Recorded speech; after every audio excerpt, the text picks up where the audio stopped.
विवेक चूड़ामणि। विवेक चूड़ामणि ग्रंथ में आज श्लोक नंबर है 331। बराबर। चलिए श्लोक का उच्चारण करते हैं। यदा कदा वापि विपश्चदेश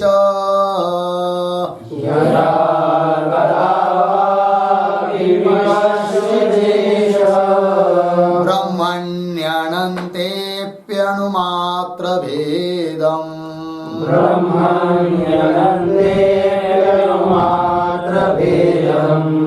पश्यत्यथामुष्य भयं तदैव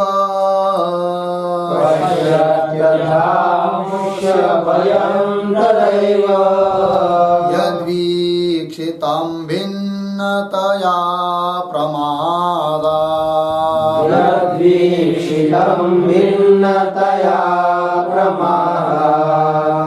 यदा कदा वापि विपश्चिदेश ब्रह्मण्यनन्तेऽप्यणुमात्र भेदम् पश्यत्यथांश्य भयं तदैव यद्वीक्षितं भिन्नतया प्रमादात्। यदा कदा वा अपि विपश्चित् एषः ब्रह्मणि अनन्ते अपि अणुमात्र भेदं पश्यति अथ अमुष्य भयं तदा एव यद्वीक्षितं भिन्नतया प्रमादात्। ठीक अन्वय। एषः विपश्चित् अनन्ते ब्रह्मणि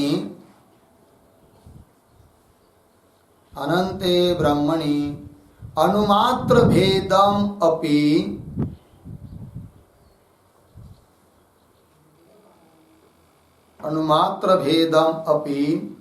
यदा कदा वा अपि पश्यति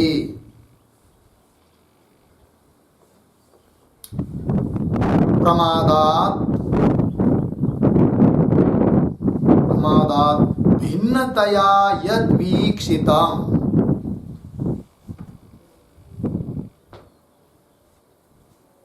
तदा एव अमुष्य भयम्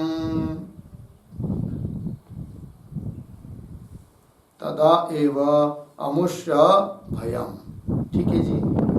देखिए बात ये चल रही है कि ऊपर के श्लोक में बताया था अंतिम में कि जो कोई भेद देखता है उस भेद देखने वाले को अत्यंत भय है। ऐसी यजुश्रुति कहती है। श्रुति भी बताई थी कि यदा हि एव एष ये तस्मिन् उदरम अंतरम कुरुते अथ तस्य भयम भवति। उसके लिए भय है जो थोड़ा भी भेद देखता है उसके लिए। तो अब वो यजुश्रुति भय बता रही है भेद देखने वाले के लिए, तो कैसे उस श्रुति का अर्थ स्पष्ट कर रहे इस श्लोक के द्वारा। अर्थतः पाठ तो देखिए, ईशा विपश्चित शब्द का अर्थ है विवेकी व ब्रह्मविद।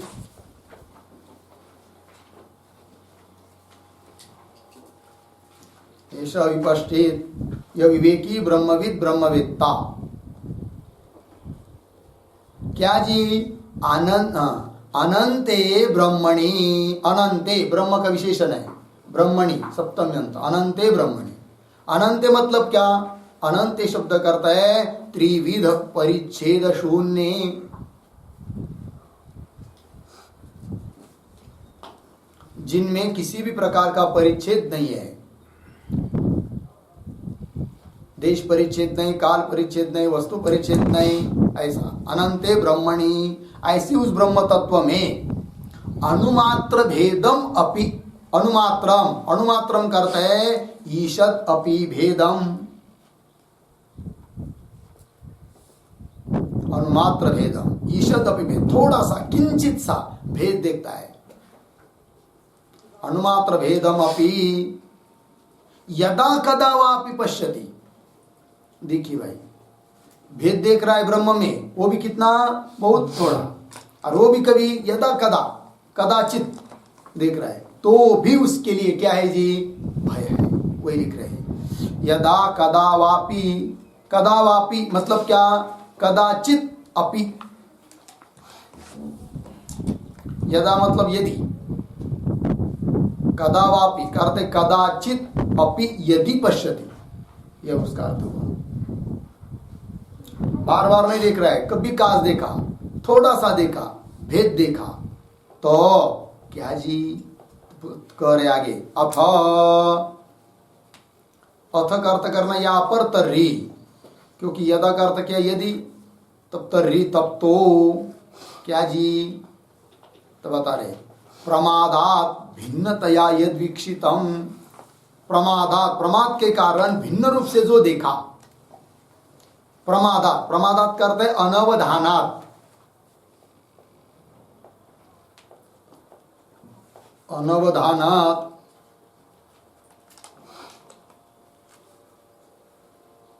अवधान लक्ष्य न होने के कारण थोड़ा सा भिन्न रूप से यद वीक्षितम जो देखा, तदा एव अमुष्य भयम, उसी समय इसके लिए क्या है ये, भय है।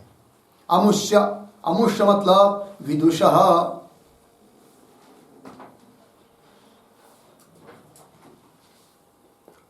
अमन्वानस्य, अमन्वानस्य, ठीक है जी। देखिए भाई, भयम, जिसने भेद देखा है उस प्रकार के विद्वान जो कि भेद देख रहा है उसको भयम भवति, भेद ही दुख के लिए, भय के लिए कारण है, ये बात बता दी। तो भयम भवति इत्यर्थ भय होता है, तो कैसे, एक वाक्य लिखिए, भयम बराबर भयानकम, भयम का अर्थ भयानक, श्रुति उसके लिए, द्वितीयाद्वयी भयम भवति इति श्रुतेः, द्वितीयाद्वयी भयम भवति, जहां द्वैत आया कि वह भय, वह दुख।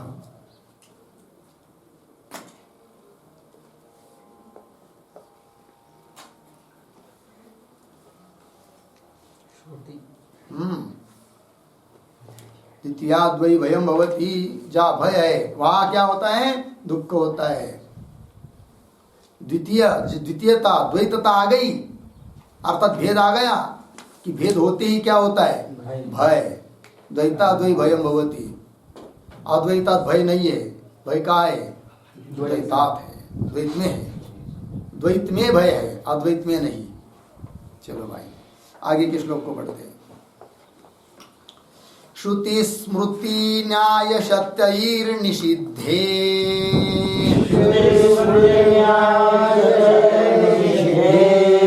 दृश्येत्रय स्वात्ममतिं करोति,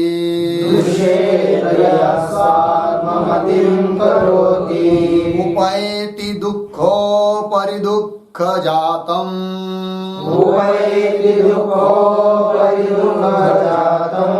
निषिद्धकर्ता समलिं लुचो यथा,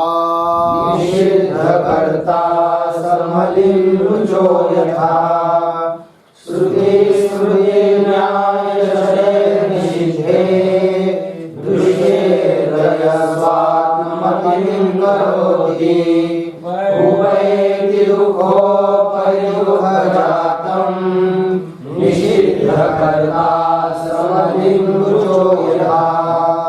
श्रुति स्मृति न्याय शतैः निषिद्धे दृश्यते अत्र यः स्वात्ममतिं करोति, उपैति दुःखोपरि दुःखजातं, निषिद्धकर्ता सः मलिं लुचः यथा। ठीक है जी। अन्वय, श्रुति स्मृति न्याय शतैः निषिद्धे अत्र दृश्ये यह स्वात्ममतिं करोति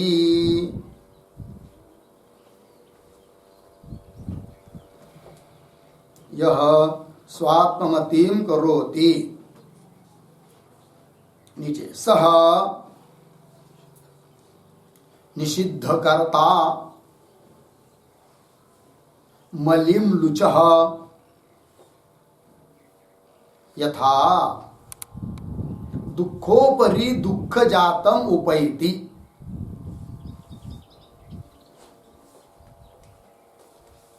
दुखोपरि दुख जातम उपैति अर्थ देखिए भाई। श्रुति स्मृति न्याय शतैहि मिला।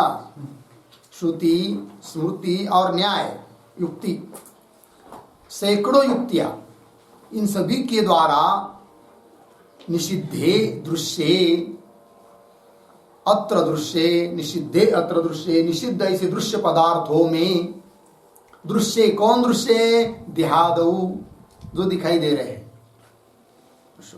यह स्वात्ममतिं करोति मिला ना। देखिए भाई, जिसका श्रुति ने स्मृति ने और युक्तियों के द्वारा जिसका निषेध हुआ है, मिथ्या जिसके लिए बताया गया है, उसमें जो स्वात्म बुद्धिं करोति आत्मबुद्धि करता है, उसको क्या? दुखों पर दुख, बस एक के बाद एक के बाद एक दुख का सागर उसके लिए आ जाता है, ये कह रहे हैं। तो स्वात्ममतिं करोति, स्वात्ममतिं करोति करते हैं अहम इति धियम करोति।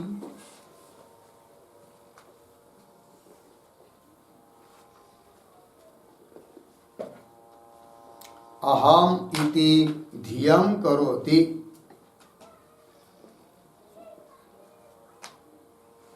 मैं ऐसी बुद्धि करता है किसमें? दृश्य में, देहादिक दृश्य पदार्थों में। कैसे वो देहादिक दृश्य पदार्थ कि जिनका श्रुति स्मृति और न्यायों के द्वारा निषेध हो चुका है। बोलेंगे कौन श्रुति कौन स्मृति? उदाहरण रूप से पुनः बताओ, हम भूल गए तो बताते हैं, लिखिए। नेति नेति उद्धरण चिन्ह में इसको श्रुति है। नेति नेति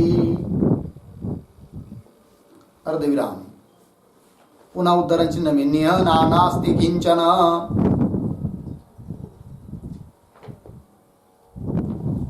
निह नानास्ति किंचन, उद्धरण चिन्ह बंद, अर्धविराम। नात्र काचन भिदास्ति,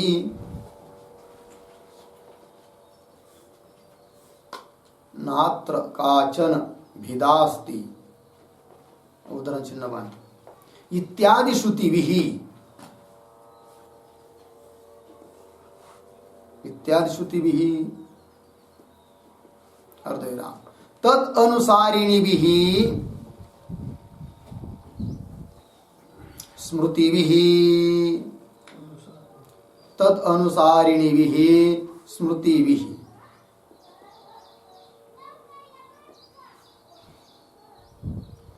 स्मृतिभिः उदाहरण, उदाहरण चिन्ह में अनादिमत परम ब्रह्म न सत्तन्ना सदुच्यते। अनादिमत परम ब्रह्म न सत्तन्ना सदुच्यते, उद्धरण चिन्ह बंद, इत्यादि भी न सत्तन्ना सदुच्यते, इत्यादि भी पूर्ण विराम। आगे पंचकोश विवेचन समये, पंचकोश विवेचन समये दर्शितैः न्यायैः च,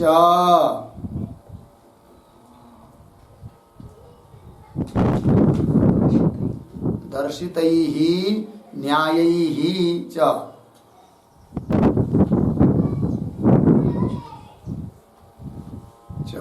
आगे दृश्यम देहा दृश्यम, दृश्यम देहादिकम अहंकारांतम,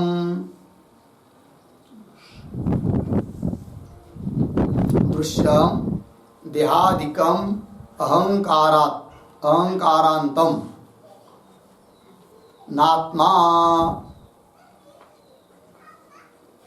नात्मा इति निषिद्धे। हो गया। देखिए भाई, तो श्रुति ने निषेध किया है, स्मृति निषेध कर रही है, युक्ति के द्वारा बताया गया कि देहादि पदार्थ ये कोई आत्मा नहीं, ये कल्पित है, अनिर्वचनीय है। श्रुति प्रमाण रूप से दिया, नेति नेति निषेध कर रही श्रुति। और श्रुति निह नानास्ति किंचन, है कि नहीं, यह किंचन नाना न अस्ति, या कुछ भी नानात्व नहीं है, एकम एव अद्वितीयम पुनः नात्र काचन विदास्ति, या कोई भय नहीं है, विदा नहीं है, भेद नहीं है इत्यादि श्रुति बता रही है। पुनः श्रुति का अनुसरण करना की बहुत सारी स्मृतियां उसी बात को बता रही है। उदाहरण दे दिया, अनादिमत परम ब्रह्म न सत्य न सदुच्यते इत्यादि भी, और युक्ति भी बहुत सारी बताई। मार्ग पीछे पंचकोश का विवेचन करते समय बहुत सारी युक्तियां दिखाई थी। युक्ति मतलब वही न्याय, अनुमान, उनके द्वारा भी बताया गया। क्या बताया गया कि दृश्य पदार्थ आत्मा नहीं है करके निषेध किया। दृश्यम, कौन दृश्य? उदाहरण, देहादिकम अहंकारांतम, देह से लेकर अहंकार तक, देह मन बुद्धि इंद्रिया, सब के सब जितना भी कुछ दृश्य है वो क्या नहीं है? आत्मा नहीं है, विकारी है, जड़ है, अविद्या का कार्य है, अनिर्वचनीय है सब। कौन? दुष्ट नष्ट स्वभाव है, देहादिक पदार्थ। ठीक है ना? देहादिकम अहंकारांतम नात्मा, आत्मा न इति निषिद्धे। ऐसे निषेध किए हुए पदार्थों में भी यदि कोई अहम बुद्धि करता है, आत्मबुद्धि करता है, अपना स्वरूप यही है ऐसा समझता है, तो उसके लिए क्या फिर दुखों का पहाड़ों के पहाड़ आ जाते हैं।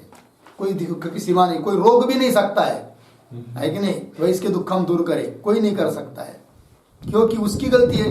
दूसरा कौन दुख दूर करेगा? ठीक है ना जी? क्या गलती हुई? गफलत क्या हुई कि जो आत्मा नहीं है उसको आत्मा समझ लिया, है कि नहीं?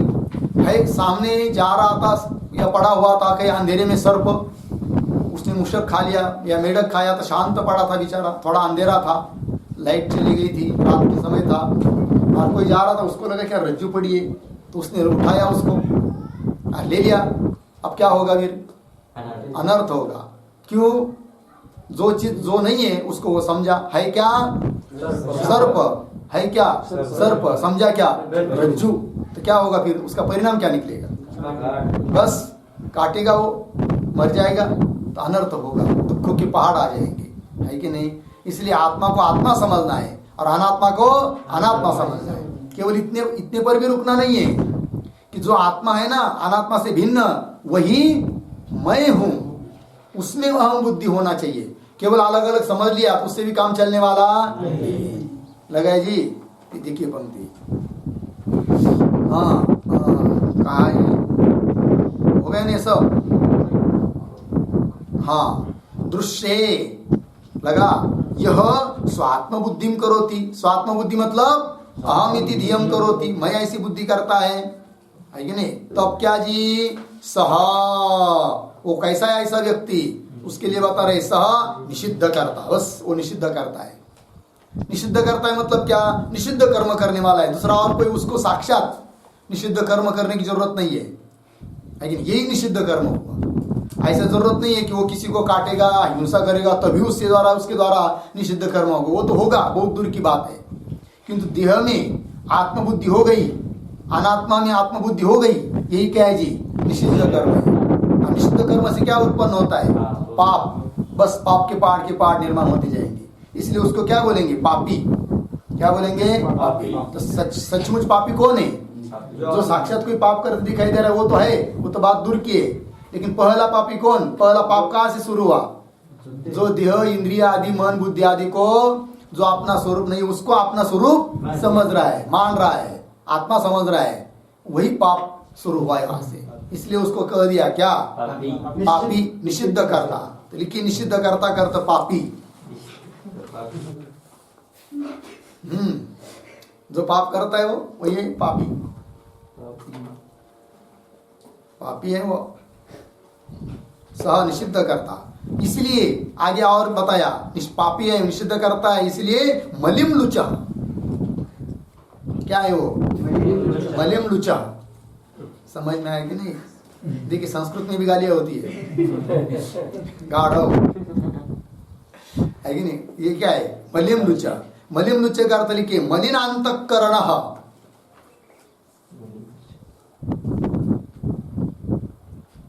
मलिनांतकरण, मलिनांतकरण वाला है वो। इति कर्तव्यता मूढ़,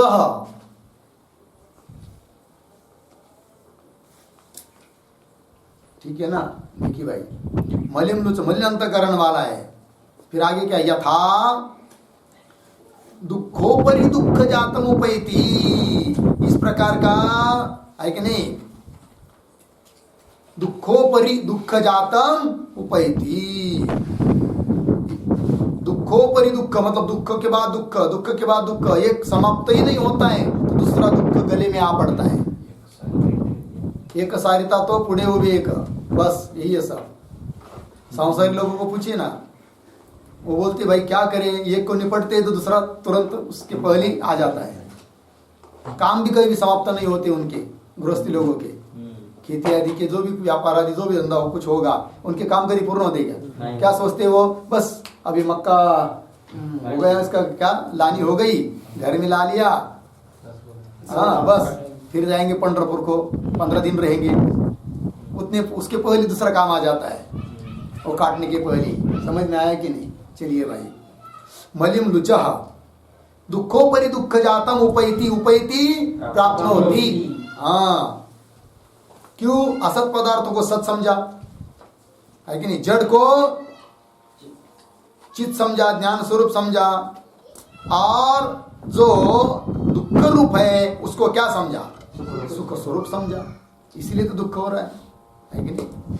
असत जड़ दुखात्मकान आत्मत्व बुद्ध्या दुखों परि दुख जाता। एक वाक्य लिख के रख सकते हैं। असत जड़ दुखात्मकान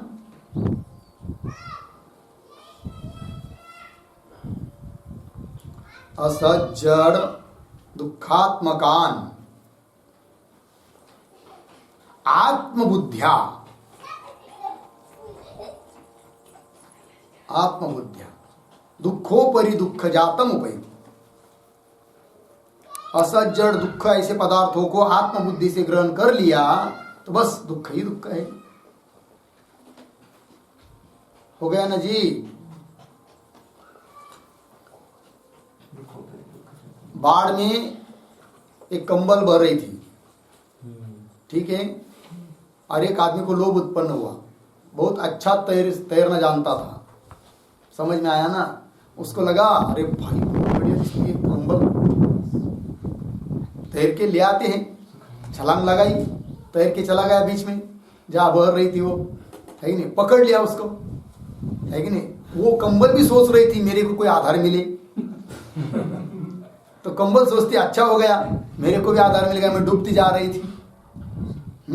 अब वो डूब रहा है, उसके मित्र बगल में थे तट पर, आवाज दे रहे अरे भाई क्या हो रहा है, लाओ ना कंबल। नहीं नहीं उसने मुझे, मैं नहीं ला पा रहा हूँ, डूब रहा हूँ, मर रहा हूँ। अरे छोड़ दो फिर कंबल, काय को ला रहे हो, क्या कंबल की लोभ कर रहे हो, छोड़ दो कंबल को, तुम आ जाओ। उसके मित्र आवाज दे रहे, वो बोलता है मैं कंबल को छोड़ रहा हूँ, अब कंबल मुझे नहीं छोड़ रही है। क्योंकि वो कंबल नहीं थी, क्या था?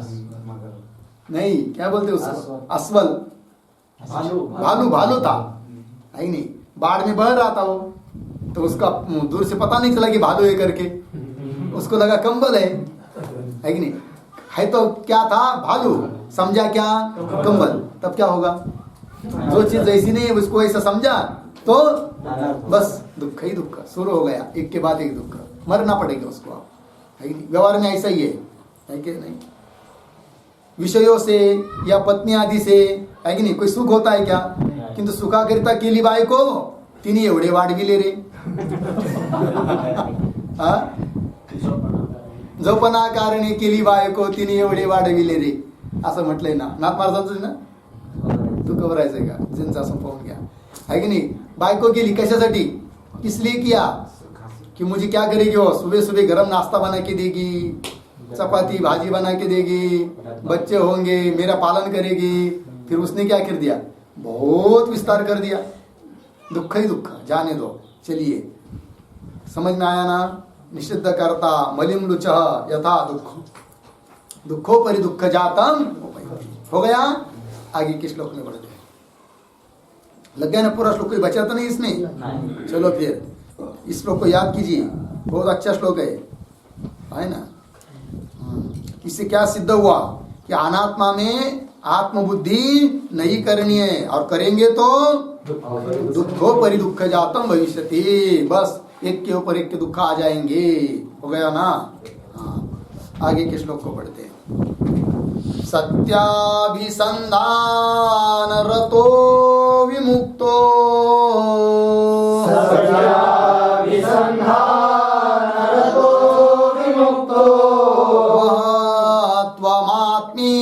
त्वमात्मीयमुपैति नित्यम्. त्वमात्मीयमुपैति नित्यम्. मिथ्याभिसन्धानरतस्तु नश्येत्. मिथ्याभिसन्धानरतस्तु नश्येत्. दृष्टं तदेतद्यदचोरचोरयोः. दृष्टं तदेतद्यदचोरचोरयोः. सत्याभिसन्धानरतो विमुक्तो त्वमात्मीयमुपैति नित्यम्. मिथ्याभिसन्धानरतस्तु नश्येत्. दृष्टं तदेतद्यदचोरचोरयोः. सत्याभिसंधानरतः विमुक्तः महत्वम आत्मीयम उपैति नित्यम. मिथ्याभिसंधानरतः तु नश्येत्. दृष्टम तद एतत् यत् अचोरचोरयोः. ठीक है. अन्वय सत्याभिसंधानरतः विमुक्तः नित्यम आत्मीयम महत्वम उपैति.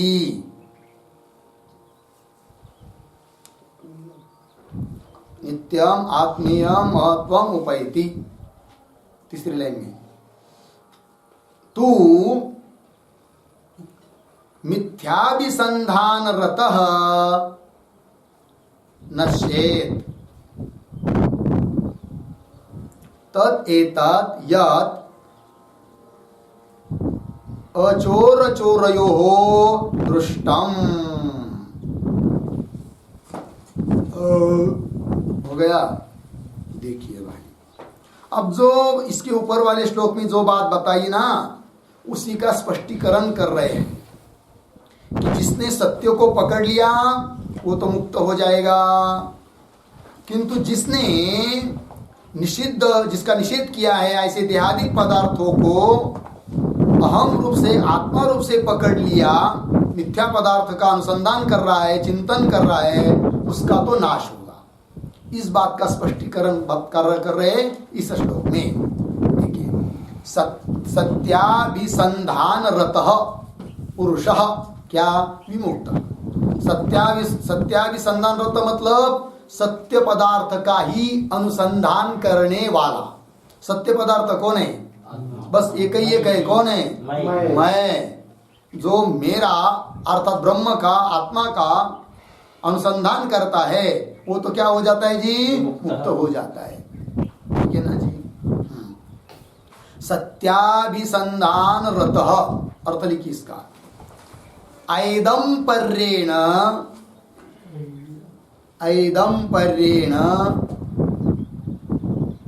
सत्यनिष्ठायां रतः.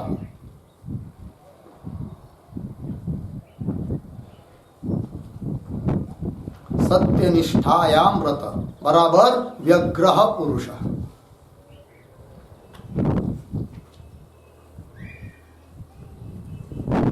व्यग्रह पुरुष। ठीक है जी, देखिए ऐदम पर्येण इदम इत्थम अहम ब्रह्मास्मि, ऐसा पूरा निश्चय होने तक जो सत्य का ही अनुसंधान कर रहा है, सत्य में निष्ठा है जिसकी नितराम स्थिति है, ऐसा जो पुरुष रत व्यग्र है उसी में लगा हुआ है। ठीक है ना जी, सत्य का अनुसंधान करने वाला।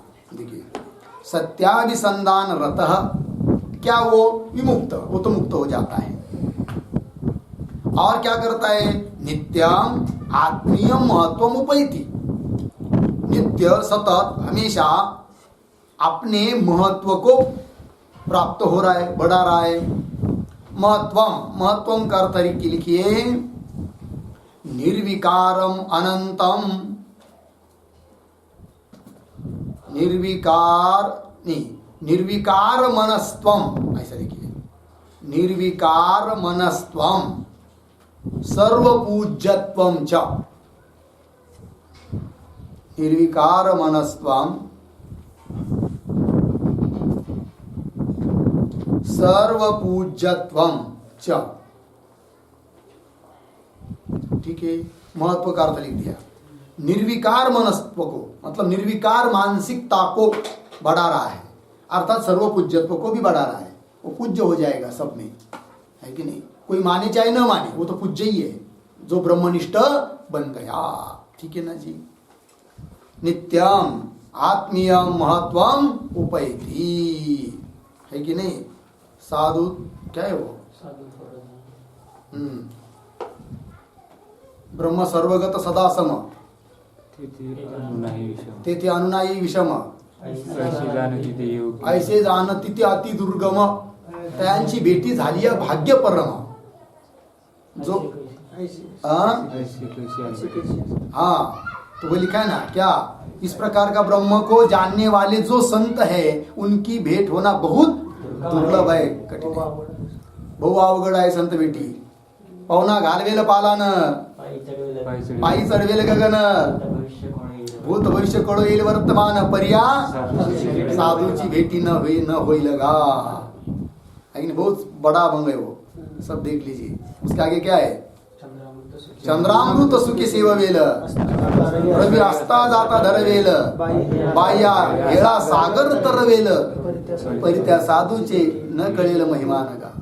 ठीक है ना जी, चलो। आणि तुकाराम महाराज ने पुन्हा दुसऱ्या अभंग में काय, साधु दर्शन नित्य काळते, असं उसी अभंग में लिखा है, किंतु उसके लिए कुछ बताया नियम, आटी, शर्त।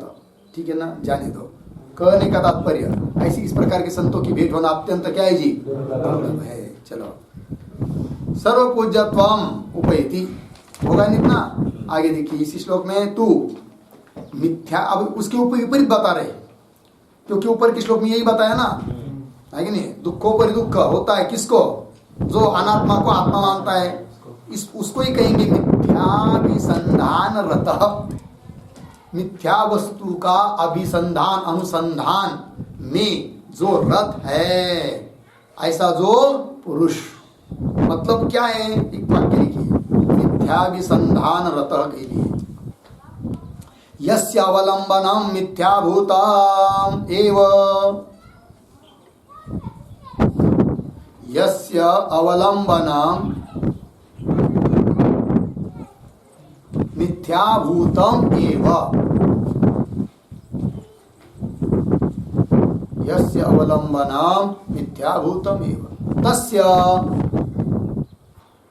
कथम सत्वम, कथम सत्वम अर्धविराम स नश्यति एव। ठीक, देखिए अर्थ, मिथ्याभिसंधान रत मतलब जिसका अवलंबन मिथ्या है, झूठा है कि नहीं, तस्य कथम सत्वम, उसको सत्व की प्राप्ति होगी क्या? नहीं होगी ना। भोजन के लिए बैठे दो लोग, एक के थाली में क्या परोसा, हाँ वही रोटी दाल चावल गुलाब जामुन ये दे दिया, और दूसरे के थाली में प्लास्टिक के सब रोटी बिटी सब फल विल रख दिया। किसका पेट भरेगा? जिसमें व्यावहारिक सत्य के पदार्थ है, रोटी चावल है, उसका तो पेट भरेगा। और जिसके थाली में क्या रख दिया है, प्लास्टिक के, पता भी नहीं चल रहा है उसको, हाथ में लिए बिना, ऐसा लग रहा है वाह इससे तो मेरा चमक ज़्यादा है भाई, मेरे तो बहुत अच्छे पदार्थ है। खाने लगेगा तो पेट नहीं भरेगा, क्यों? उसका अवलंबन कैसा है? मिथ्या वस्तु का है, वही दिया है। यस्य अवलंबन मिथ्याभूतम, जिसका मिथ्याभूत अवलंबन है, आश्रय है कि नहीं, तस्य कथम सत्वम, वो कैसा सत्व को प्राप्त होगा? उसका क्या होगा? फिर नाश ही होगा। ठीक है ना जी। मिथ्याभिसंधान रतः नश्येत, ये बात देखी गई है। कहाँ पर? उदाहरण बता रहे, तत् एतत् यत् अचोर चोरयो दृष्टम, लेकिन छांदोग्य उपनिषद की वो कथा दी वहां पर। अचोर चोर में देखा है। था क्या? एक व्यक्ति था, है कि नहीं, सज्जन था बेचारा, लेकिन उस गांव में जब चोरी हो गई तो चोर कौन होगा इसका खोज करने लगे वो पुलिस लोग आदि आदि। तो उनको संशय आ गया कि यही आदमी चोर हो सकता है, यद्यपि वो चोर नहीं था। ठीक है ना। तो पकड़ लिया उसको, है तो कौन? अचोर। पकड़ लिया, किंतु उसको लगा ये कहीं नहीं और भी होंगे, और दूसरे पुलिस ने और एक को पकड़ लिया। वो सचमुच तो चोर था, किंतु वो कह रहा था बार बार क्या कि मैंने चोरी नहीं की है, मैंने किया था उसी ने। बोलता क्या रहा था? मैंने चोरी नहीं की है। अब न्यायालय में खड़ा कर दिया दोनों को। एक तो सचमुच सज्जन था, उसने चोरी की ही नहीं है, और इसने चोरी की है, लेकिन क्या बोल रहा है कि मैंने चोरी नहीं की है। अब कैसा समझे? इसने नहीं किए, किसके नहीं किए, या इसने किए इसने नहीं किए, कैसा समझे? तो फिर उनके लिए न्याय निर्णय दिया गया कि एक लोहे का परशु आदि बहुत गर्म करके सामने लाया गया। तो बोला गया, ए भाई तूने चोरी किया है क्या? बोले नहीं। पकड़ो इसको। ठीक है, कोई बात नहीं, क्योंकि उसने किया ही नहीं था। तो उसने पकड़ने का प्रयास किया, उसको दाह नहीं हुआ। फिर पुलिस वालों ने, उस न्यायालय ने उसको छोड़ दिया। ठीक है ना। तो कोई तकलीफ उसको हुई नहीं है। अब जो दूसरा था जो बोल रहा था कि मैंने चोरी नहीं की, और किया तो थी। तो देखिए, पहली बात एक तो निषिद्ध कर्म किया, उसने चोरी की, एक बात। दूसरी बात बार बार झूठा बोल रहा है, पाप, वो भी पाप हो रहा है कि मैंने चोरी नहीं की, नहीं की करके, हाँ, तो वो एक पाप हो जाएगा। तीसरी बात, पकड़ने के लिए उसको भी कह दिया, पकड़ो इस लोहे को, नहीं किया चोरी, गर्म किए हुए परशु को। अब पकड़ना पड़ेगा ना, नहीं पकड़ेंगे तो लोग समझेंगे क्या ये चोर है। नहीं पकड़ेंगे तो दिक्कत, पकड़ेंगे तो भी दिक्कत है। अब कंफ्यूज हो गया, घूम हो गया, है कि नहीं, बहुत तकलीफ हो रही है उसको। फिर पकड़ लिया तो हाथ जल गया उसका। तो ये देखिए, तो पहला निषिद्ध कर्म हुआ चोरी, उसके बाद झूठ बोलना, उसके बाद घबराहट हुई, फिर पकड़ा तो हाथ जला, फिर वो पीछे से 2-4 लगा दिया, साला चोरी किए हुए नहीं बोलता है, कैसा जल गया फिर तेरा हाथ, और मार पड़ी। इतने पर नहीं रुका, उसको कोठड़ी कर दिया, 8 दिन गहरे क्या अंधेरे खोली में कमरे में डाल दिया, भोजन नहीं कुछ नहीं, बहुत तकलीफ हुई। उतने में नहीं हुआ, न्यायालय ने निर्णय दिया इसको फांसी की शिक्षा दिया जाए। फिर फांसी की शिक्षा सुनाई गई। देखिए, झूठ कर्म किया, असत्य को पकड़ा तो कितना दुख, एक के बाद एक दुख के पहाड़ आने लग गए। ठीक है ना। क्यों? मिथ्या का अवलंबन किया। और जो सज्जन था वो सच्चा ही था, तो उसको कुछ तकलीफ नहीं, न पुलिस ने मारा, न उसका हाथ जला, न झूठे बोलने का कुछ पाप लगा, क्योंकि झूठा बोला ही नहीं है। न निषिद्ध कर्म किया, वो तो छूट गया। समझ में आया ना? एक उदाहरण आया है। इससे क्या निकला कि जिसका अवलंबन सत्य का है वो तो मुक्त हो जाता है, और जिसका अवलंबन झूठा है कि नहीं, मिथ्या है, उसको तो दुख ही दुख होगा। वही बात बताइए यहाँ पर। तद एतत् यत् अचोर चोरयो हो दृष्टाम, देखा गया है कि नहीं। छांदोग्य उपनिषद की कथा है वो। लगा इतना कहने का तात्पर्य, अवलंबन किसका करना है? सत्य का ही करना है, ब्रह्मानुसंधान ही करना है। और श्रुति स्मृति न्याय युक्ति इन सब ने जिसका निषेध किया है, ऐसे जो द्यादि पदार्थ उसमें उसका अनुसंधान करना है। उसमें भूल से भी मैं मेरी बुद्धि नहीं होनी चाहिए, और जो मैं हूँ उससे कभी भी मैं मेरी बुद्धि छूटनी नहीं चाहिए। हो गया। चलिए, इसके बाद क्या है? अब आगे का श्लोक है, इसका विचार हम लोग कल करेंगे। ठीक है। ओम पूर्णमदः पूर्णमिदं पूर्णात् पूर्णमुदच्यते पूर्णस्य पूर्णमादाय पूर्णमेवावशिष्यते। ओम